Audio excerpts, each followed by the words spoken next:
ಇನ್ನೊಂದು ಕಡೆಯಲ್ಲಿ ಮೈಸೂರು ಕೊಡಗು ಲೋಕಸಭಾ ಕ್ಷೇತ್ರದಲ್ಲಿ ಸಂಸದರಾಗಿರುವಂತಹ ಪ್ರತಾಪ್ ಸಿಂಹ ಅವರಿಗೆ ಸೋಲಿನ ಭೀತಿ ಕಾಡ್ತಾ ಇದೆ ಅಂತ ಹೇಳಿ ಮುಖ್ಯಮಂತ್ರಿ ಸಿದ್ದರಾಮಯ್ಯನವರು ಹೇಳಿಕೆಯನ್ನು ಕೊಟ್ಟಿದ್ದಾರೆ. ಟಿಕೆಟ್ ವಿಚಾರದ ಬಗ್ಗೆ ಯತೀಂದ್ರ ಹೇಳಿಲ್ಲ, ನಾನು ಹೇಳಿಲ್ಲ. ಸಚಿವ ಭೈರತಿ ಸುರೇಶ್ ಅಲ್ಲಿ ವೀಕ್ಷಕರಾಗಿ ಹೋಗಿದ್ದರು. ಅವರ ಅವಧಿ ಹಾಗೆಯೇ ಅವರ ವರದಿ ಆಧಾರದಲ್ಲಿ ತೀರ್ಮಾನವನ್ನು ತೆಗೆದುಕೊಳ್ತೇನೆ ಅಂತ ಹೇಳಿ ರಾಯಚೂರಿನಲ್ಲಿ ಮುಖ್ಯಮಂತ್ರಿ ಸಿದ್ದರಾಮಯ್ಯ ಅವರು ಹೇಳಿಕೆಯನ್ನು ಕೊಟ್ಟಿದ್ದಾರೆ.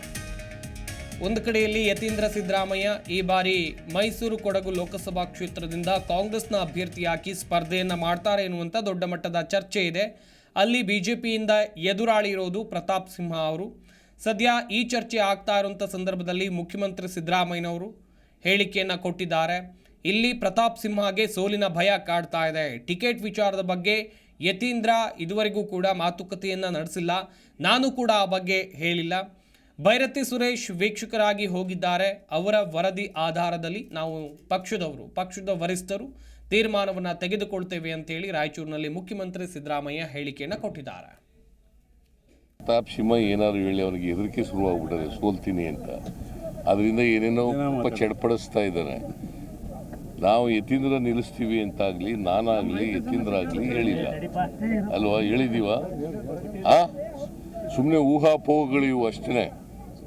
ಯತೀಂದ್ರ ನಿಂತ್ಕೋತೀನಿ ಅಂತಲೂ ಹೇಳಿಲ್ಲ, ನಾನು ಯತೀಂದ್ರನವ್ರನ್ನ ನಿಲ್ಲಿಸ್ತೀನಿ ಅಂತಲೂ ಕೂಡ ಹೇಳಿಲ್ಲ. ಅಲ್ಲಿ ನಾವು ಇನ್ನೂ ಕೂಡ ಈಗ ಭೈರತಿ ಸುರೇಶ್ ನಮ್ಮ ಅರ್ಬನ್ ಡೆವಲಪ್ಮೆಂಟ್ ಮಿನಿಸ್ಟ್ರು ಅವರು ಹೋಗಿದ್ರು ಅಬ್ಸರ್ವರ್ ಆಗಿ. ಅವ್ರು ಇನ್ನೂ ವರದಿ ಕೊಟ್ಟಿದ್ದಾರೆ.